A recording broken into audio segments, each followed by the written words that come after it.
मंगळवार पेठेत घरफोडी, 15 तोळे सोने, 1 किलो चांदी व 25,000ची रोकड लंपास.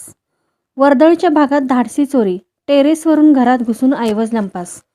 मिरज शहरातील मंगळवार पेठ परिसरात झारी मशीदसमोर राहणारे प्रदीप सिंह राजपूत यांच्या घरात अज्ञात चोरट्यांनी घरफोडी करून मोठ्या प्रमाणात मौल्यवान ऐवज लंपास केल्याची घटना उघडकीस आली आहे. प्रदीप सिंह राजपूत यांनी प्रसारमाध्यमांशी बोलताना सांगितले की आज सकाळी 7 ते 7:30 वाजण्याच्या दरम्यान घरच्यांच्या लक्षात ही चोरी आली.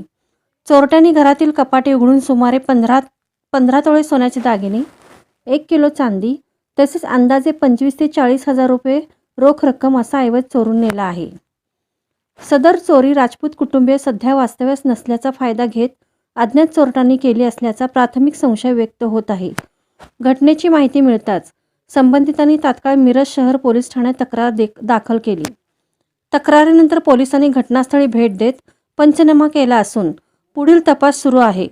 प्राथमिक तपासात चोरटे टेरेसवरून खाली उतरून घरात प्रवेश करून चोरी करून गेल्याचा संशय व्यक्त होत आहे. शहरातील वर्दळीच्या तसेच रहिवासी भागात अशी घटना घडल्याने परिसरात भीतीचे वातावरण निर्माण झाले असून नागरिकांकडून घरफोड्यांच्या वाढत्या घटनांबाबत चिंता व्यक्त केली जात आहे. पोलिसांकडून पुढील तपास सुरू आहे. प्रदीप सिंह राजपूत, मंगळपेठ झारी मशीद समोर घर आहे. आमच्या घरात सकाळी 7:30 वाजता चोरी झाली हे समजलं. 15 तोळे सोनं, 1 किलो चांदी आणि 25 ते 40,000 रुपये गेले. पोलीस स्टेशनला कळवलेलं आहे. योग्य ती कारवाई होऊन आम्हाला न्याय मिळावा. तर रात्री घरी कोणी नसते, सकाळी येतो आम्ही.